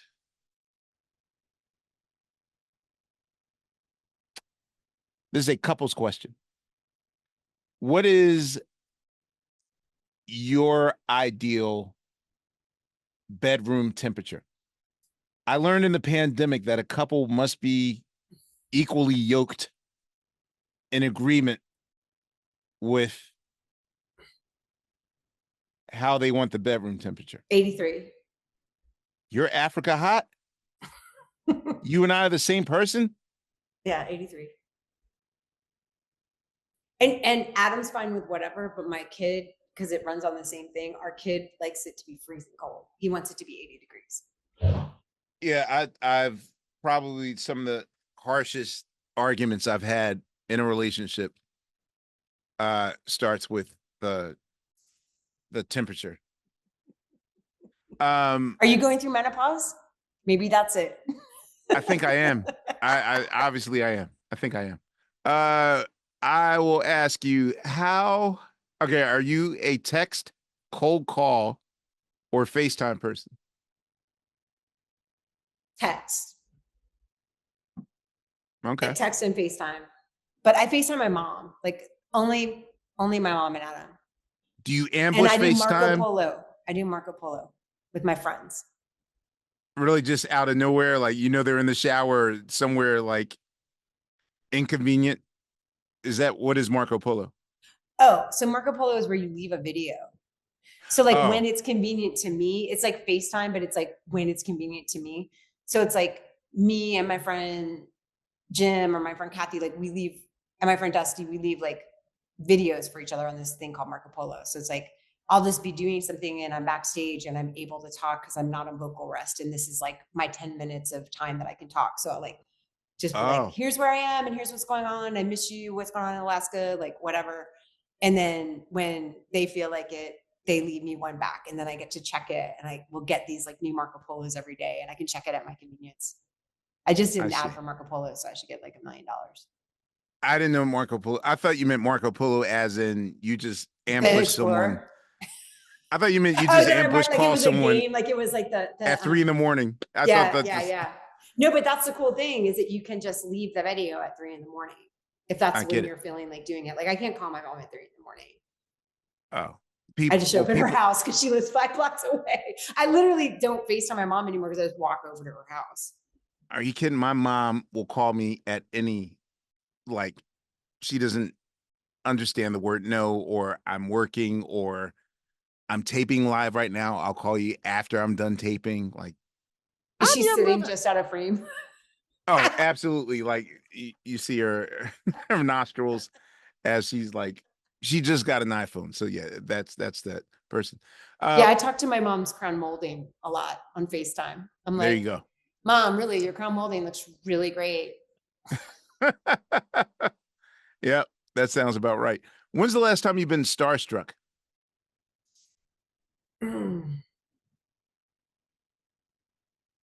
God, I mean, I don't really like all my friends are like nurses and teachers. So like we don't really run in celebrity circles so much. So no I met notable Chris. person that you've met that you're like, Oh yeah. Okay. So Leslie Gore, um, I met at a party at Eve Ensler's house. So Eve Ensler wrote Vagina Monologues. yeah. Um, and her apartment when I went to it, and this is many years ago in New York, was painted all red and all the furniture was red. I Mm-hmm. mean, it was like it's a TV show that writes itself, right? Like I was like, no, this is so great. But it was like every like kind of feminist luminary was there, and like this, like activist celebrating this activist who had just gotten let out of jail after 40 years. And it was like this big thing, and like everybody was there. And I was back to back with this woman, and then we turned around and I looked at her and I just was like Leslie Gore, and I could barely get it out of my mouth. And then I just full And you met on her at a sobbing. party. I met her at a party in a red apartment where everything was red, like we were inside a vagina. And then I looked at her and I was sobbing and I couldn't get a word out. And I was just like, I love Leslie Gore. I've loved Leslie Gore since I was a child. Her voice is so amazing to me. It's got that like clear as a bell Mm-hmm. kind of quality to it. And I always was like, there's something underneath. Um, there's something underneath the lyrics going on. There's something underneath the lyrics going on. And it turns out she was gay. I didn't know that. And yeah, and her and her girlfriend were at the party, and I was like, I knew it. But Word. her and her brother wrote Out Here on My Own from For Fame. Irene Cara? Yes.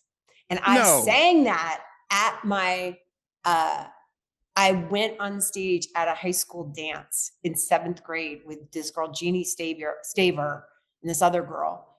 And we took parts singing that. Like we kind of like Made it made this into a a thing. duet. We made it into a trio. Who got the bridge? That's the hard part. Oh, I did. Come on. Yeah, you had to nail I that shit. orchestrated the whole thing to get the bridge. But then I found out, like, I was like, you and your brother wrote that song? Because I interviewed her for Ms. Magazine. After I stopped crying, I was like, I want to, do something with you. And Dog, so I I got didn't to know she interview wrote her. that. Yeah. Oh, Yeah. damn. Okay. Yeah. That And I means was like, that's so weird because I always felt such a connection with that song and, Coco, the character. I mean, Fame was everything, when I was young, like that movie and Grease.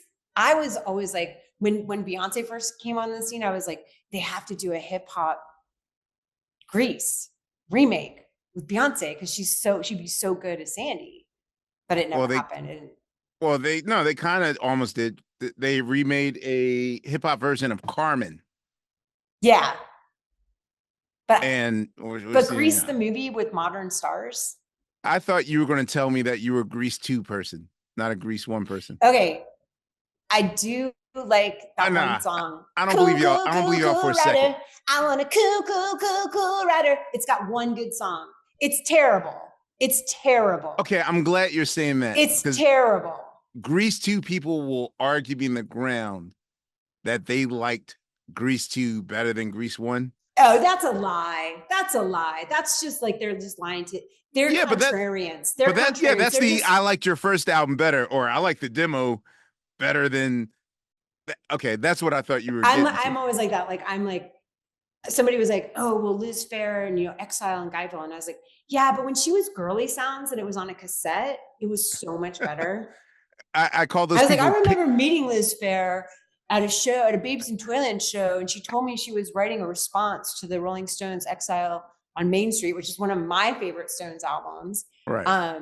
And I was like so blown away because I was a huge Stones fan when I was younger. I guess that's my embarrassing thing. Like, right. I mean, it's not embarrassing. I was huge into the Stones to the point I was going to get like the lips tattooed once at a party. And I was like, so glad I didn't.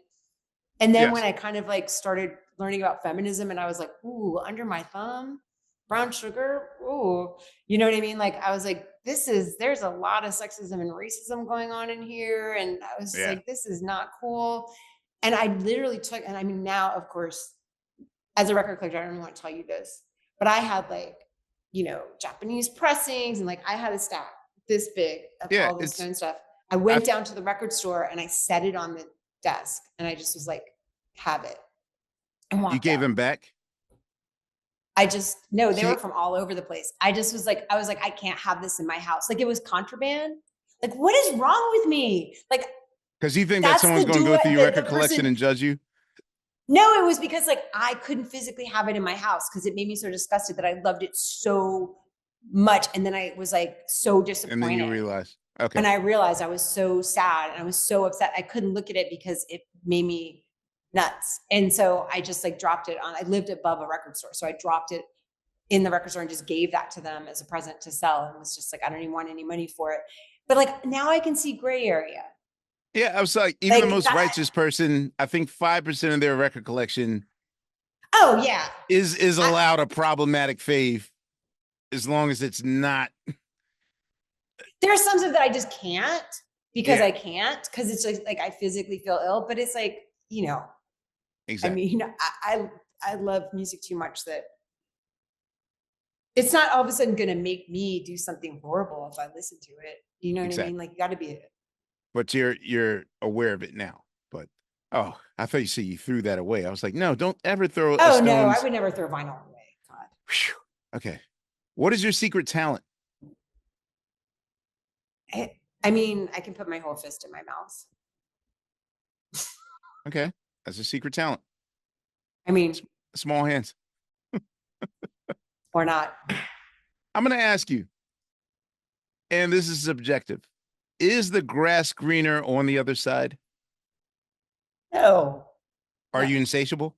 You mean like that I want more all the time? Yes. Well, I mean, for me, okay, my grass greener on the other side was, okay, so back in our Grateful Dead jam band 200 days on the year lives, to tell me that we're going to Europe for another 2 months was like, I'd rather slit my wrist. And God, if you hear me, like, can I stay in one place and not have to tour ever again and make the same money? And then you get it. And now it's like, I would do anything. Oh yeah. To go back on the road and, I've only been home a month. Like I just got off the road. So I came home and I was just like, I hate it here. I was like, so even doing what I perceived to be a victory lap for you. It wasn't a victory lap at all. It felt better than it felt. I mean, I'm singing better. Well, that's a victory lap. I'm enjoying the songs. I can close my eyes and feel myself in the music and not have to look to see if somebody's throwing something at me. We have a sound person, we have a manager. I mean, that's the one when you're talking about like going back and what would you tell yourself? Or if you saw the future, like whatever, I would tell myself like, get a sound person right away. Like this needs to be a member of this is a member of your band. Like, Oh, the engineer is important. That's how you people have to receive have a you. sound person. You can't I can't have a man who doesn't like my politics literally controlling my voice. Like, it's crazy making. You can't live that way as an artist, like with the particular kind of like athletic singing that I do. And so, yeah, I would say also, hey, maybe you should get a manager. I wish I would have known about those jobs sooner and had more education. And I think that if the internet was around, I would have known about that stuff. And maybe, a lot of stress came in our band in Bikini Kill because we didn't have a manager. And so people go to the lead singer. And then I would bring stuff into the band and I would be like the bearer of bad tidings. You know what I mean? I'd be the one in practice who's like, hey, before everybody leaves, I have these 10 questions. Right. And then I'm like, because the manager, there's always a point where you're rolling your eyes at your manager, like, God, if you ask me to do one more thing, it's not their fault. But at the same time, you're like, I don't want to do that interview. I don't want to, like, I don't want to do another photo shoot where they don't have any clothes that fit me. Like, like I'm just not in the mood. I don't want to be looked at, whatever. But I do have that thing of like the first day after tour, I'm like so happy I don't have sound check. Like I wake up and I'm like, oh, I don't have a sound check today. Line check. Oh my God. So happy. I don't have a sound check. And then I'm like, oh no, I'm not going to get that. I'm not going to get the dopamine and the adrenaline rush of being on stage and the community filling. And I'm just going to like go get my windshield fixed today. And I'm like, I can't live my life this way.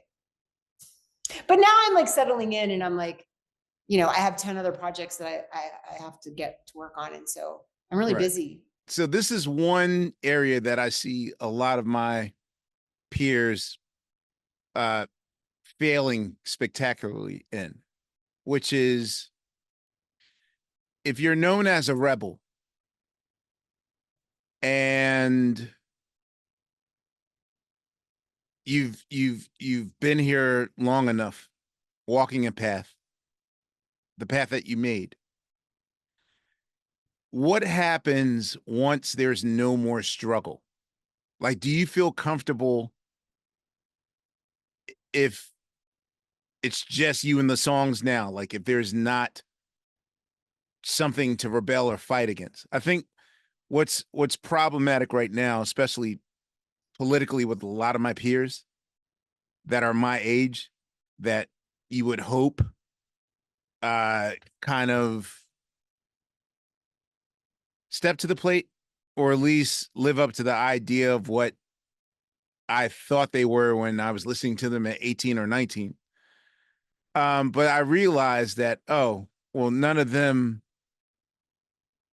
are going to stand on the political right side of history because that would ruin their brand. So I know on my side of the fence, there's a lot of cats that are thinking of brand preservation. Like, what does it look like me complying with the system that I railed against for 30 years? And I always wondered, like, well, do you ever imagine like 30 years, 40 years ago when you guys released records that you inspired a 20-year-old college students to get politically active and then become the answer to, the problem that faced us in the 80s and 90s. And so I'll ask you, if there's no more, and of course I know there's plenty of struggle. We're in the this is the fight for our life struggle. Yeah. But oftentimes, do you imagine, and I don't think it's naive. I do believe that we are in a paradigm shift, and a lot of the air quote fuck shittery that we're experiencing right now is kind of a dying spirit grasping. Yeah, they're hanging off of the mountain by their fingernails. Yeah, and that's why they're doing last all breath. This completely crazy stuff. And you have to believe that to have any hope. And it's like we just have to step on them. Yeah. They fall. I'm a serial manifester. I have no worries. I sleep at night because I know what's going to happen. And it's up to us, those who are Gen X, those boomers still alive, to adjust to it. And you're seeing a lot of people not wanting to adjust to where we are now in 2024. But for you, do you imagine that there will be a day where there will be no more struggle, where righteous women are taking the lead and toxic male energy has sort of eroded? Like, do you imagine a future in which it's ideal for you, or I mean, ideal for the I person live that in you that were future. at I 18? live in that future because I like, That's how you survive. yeah. And like, I surround myself with positive people. No, I surround, I, a lot of times when I experience sexism now, which I do, I actually just went through a thing where I had to fire somebody. But it was like, and I was so shocked by there's certain men who just cannot work with women. And, Yeah. it's just really wild when you come encounter with them. It's sort of like if somebody comes to do work at the house and they're like, is the man of the house at home? You know, like, Can I speak to your husband? Yeah. yeah, like that kind of thing. Or like people who will only talk to Adam and they don't look at me, which I actually find totally gratifying because I like to just be able, it means I can watch, you know, and I'm kind of like, I like to observe. So I'm fine with that in a way. Although, you know, it can be very annoying. But in my head, I'm around all these amazing creative people who that's not the thing. Like they're not asking me what it's like to be a woman in a band. You know, they don't give a shit. Like they're just like, we're making art and we're doing this stuff and we're gonna, you know, turn each other on to great art and like do all that. So it's like I know what's going on in the world. I mean, not like, you know, I'm not a scholar on politics or anything, but like Right. I deeply care about what's going on in the world. And it is really, really awful right now. And I can't separate myself from that. But at the same time, in my day to day, when I encounter stuff like, you know, really bad sexism, I don't even understand what's happening anymore. Like, I'm just like, I don't even, are you a dinosaur from Jurassic Park? Like, I don't know what you're talking about. Like, it's so confusing when it happens. And I think it's really weird when, you know, I've managed to create a tight knit group of people who like, we're not sitting around talking about, you know, if we're fuckable. You know what I mean? Like, Got it. it's just like, I just try to live in my own fantasy land of like what can be possible. And I know from my groups of friends and from people that I meet on tour that like that world is possible. I believe in that world. But right now we don't live in a post-racial society. We don't live in a post-sexist society. We don't live in, and that's the thing that's really frustrating is a lot of people, there's a really big difference from creating something that you can survive within, like an artistic community that you're thriving and being challenged, and pretending that stuff doesn't exist and putting your head in the sand. Do you know what I mean? Like you have to be able to kind of traverse between those two different things where you're like really yourself as an individual and really a part of a community. And the part of you as an individual feeds the community and the community feeds the part of you that's an individual, as opposed to seeing it as a either or, you know, like either I'm a total hedonistic, like, you know, Eric Clapton, like jacking off on the guitar, or I'm strictly a political activist. It's like those things aren't separate in my life anymore. They used to be, and that caused me a lot of strife. So anytime that I was enjoying, it was like, oh, somebody's gonna, and I think it's also psychological. I felt like somebody's gonna take this away from me. You know, I think it's fascinating, like writing the book that I learned psychologically. I was like, you know, what's really funny is that I grew up in a family, like my dad is like, it was like very much a person who would, just when you were right on the top of the mountain, he'd like knock you off. You know what I mean? It's like, wait till you're like really in a positive place. And so every time I'm in a positive place in my life, I'm waiting to get knocked off, right? I'm waiting for the rug to get pulled out from. Sure. I mean, and but I see it. Now I see it. I'm like, I'm starting, but okay. Like something great happens to me and I'm like, oh, I'm just waiting for the backlash, which is normal also. Or I'm just waiting for the rug to get pulled out from under me. And then, but now I can sit with it and be like, I know where that comes from. That comes from growing up in this Yes. situation. It comes from, I start getting attention and then my community turns on me. Someone punches me in the face and threatens me. You know, people are like being like really weird and I'm super confused. I'm watching friends die. Like I associated being myself and really being large with like getting in trouble.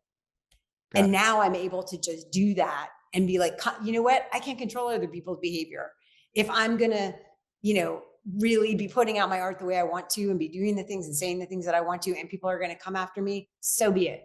What am I going to do? I can't control other people's behavior anymore. So I'm not going to like shrink myself to avoid the rug getting pulled out from under me. Go ahead, try to pull the rug out from under me. I dare you. I have 3 questions left. If you Ask me a music question. I want to talk to you about music. I am. Wait. Or I'm going to come over to your apartment and like sit outside and just like sit on your stoop and be like, dude, come down here. Talk to me about Tony DeFranco. I welcome it. If you could change one thing, are you a person, if you were given the power to change one thing from your past, what would you change? I mean, I should just give you the honest answer instead of like. What's the honest answer?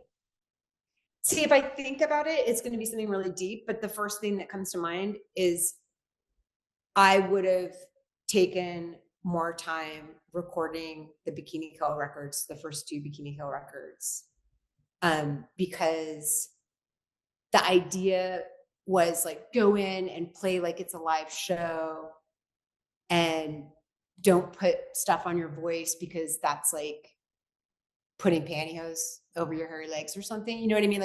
Like that I was like trying to be like so raw that other people could relate to it.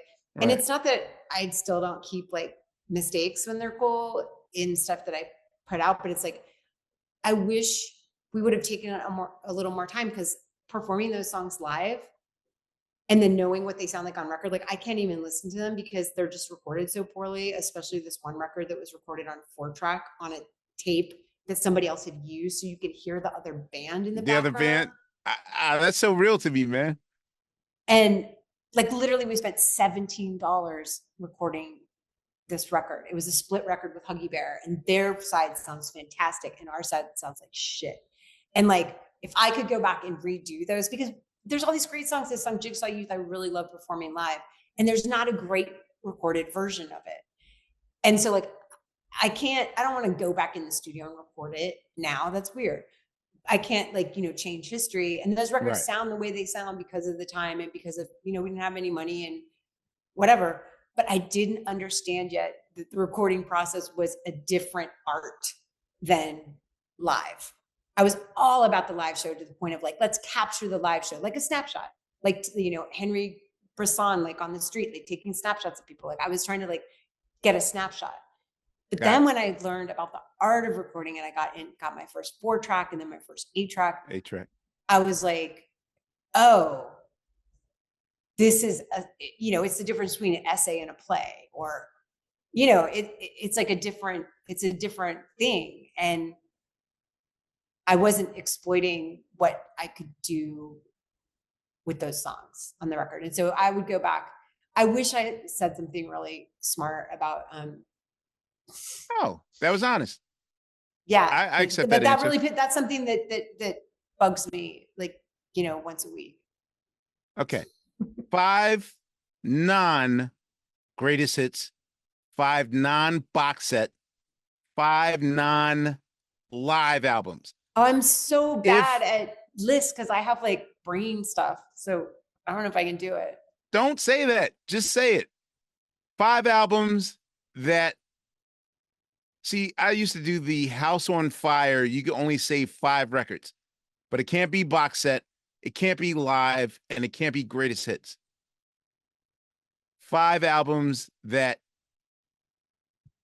are in your lifetime capsule. Okay, it would probably be Sade. I probably listen to Sade. Or the Blue album, Stronger Than Pride, or the one with Smooth Operator on it. Oh, her debut. The first one, the debut. Pronounced Sade. Okay, that's number 1. Sade. Pronounced Sade. Wise Yeah, when choice. I was in high school, I was like, my mom went to see her, and I was like, "Are you going to see Sade?" See, So yeah, probably Sade is somebody who I just come back to over and over and over. timeless. The other would be Yaz upstairs at Eric's. Yes. Alison Moyer. Yeah. Yeah. Okay. Yazoo. Yazoo. Yeah. Because they had to change their name. Because there was another band. So they were Right. like Yazoo, and then they were like Yazoo K or something. I got it. 3. So that I'm just trying to think of like what I actually listen to. Yes. Not the the impressive, most. the impress us list, what you actually listen to. Clinic. What is the name of the album? It's like, because I have all my stuff on shuffle, so I'm never sure what the album is anymore. The blue album with the yellow on it. With distortions on it? Oh, the blue album. It's blue and yellow. Not fantasy. I'm so bad with titles. I literally do have like a memory problem. Fantasy like, Island. I see Clinic Fantasy Island. It's blue and yellow, but yeah, okay, that's it. I didn't know it was called Fantasy Island. I had no idea. Okay. Yeah, Clinic Fantasy Island. And 5. Isaac Hayes live at the Sierra Tahoe. Yeah, his Ain't No Sunshine is a great cover.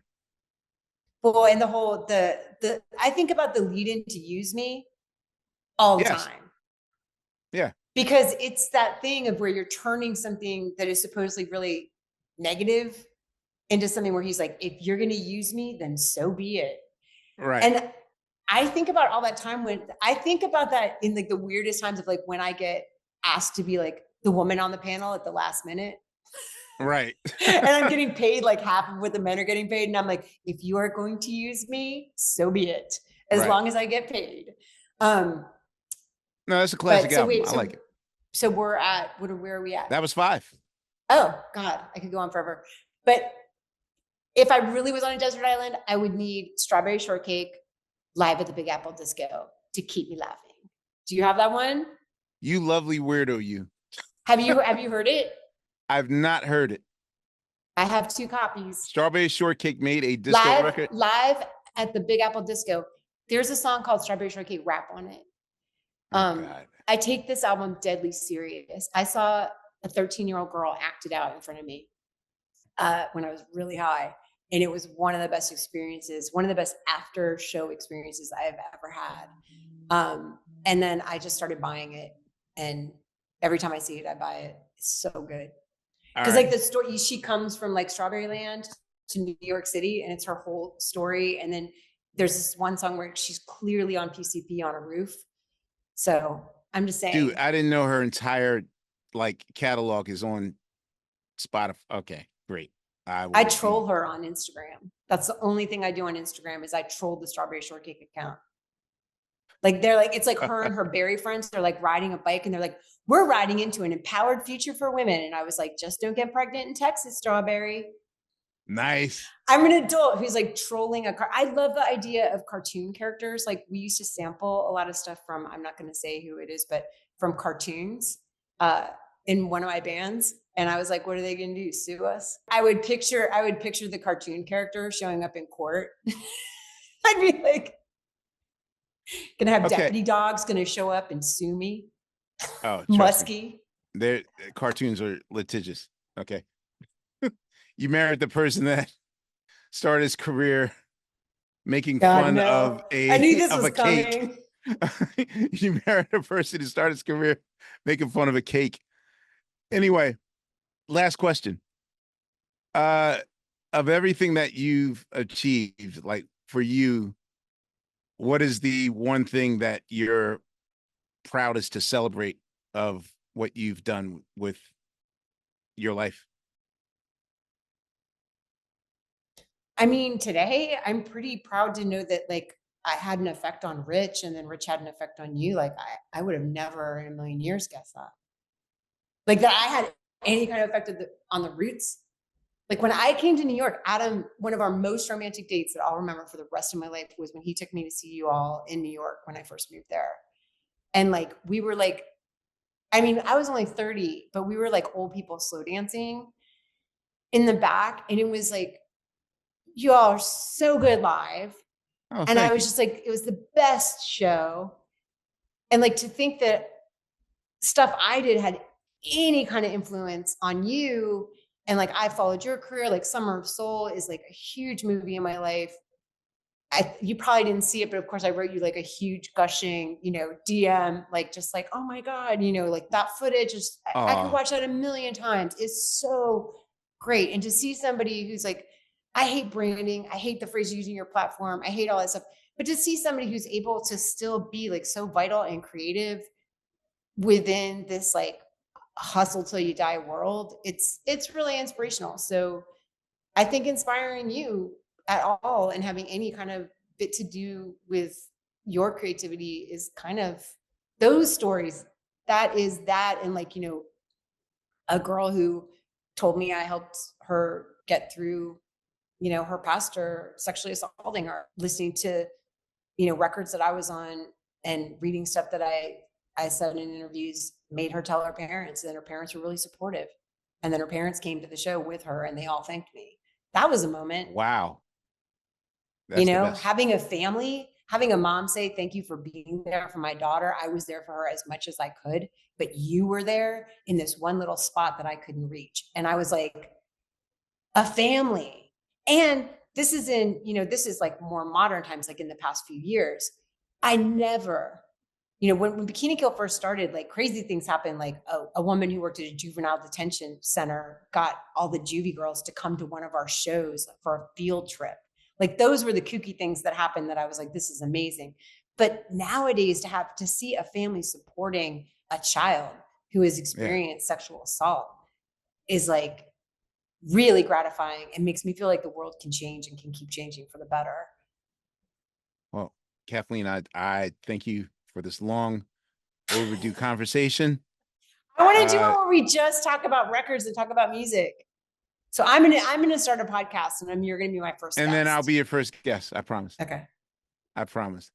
No, thank you for doing this. Give your regards to Adam, who will be a future guest on the show. He has a lot to say about MC Shadi and I know. I was like, wow, he put you on the MC Shadi from Loop no, he Records. didn't. I had that record, and he was like, "Oh my God, how'd you have this record?" And I was like, "Because I like the cover. He's so cute on the cover." Like, but apparently, his DJ can eat 10 eggs at one sitting. So You I was weirdos. like, I know, whatever. We'll hang out sometime. But thank you so much for having me on. For doing it's this. joy, and I really appreciate it. And it's just a fun way to spend a day. Thank you. And on behalf of the QLS fam, Laia, Fontegalo, Unpaid Bill, and Sugar Steve, and shout out to Britt and Jake. This is Questlove, and we'll see you on the next go round. Thank you.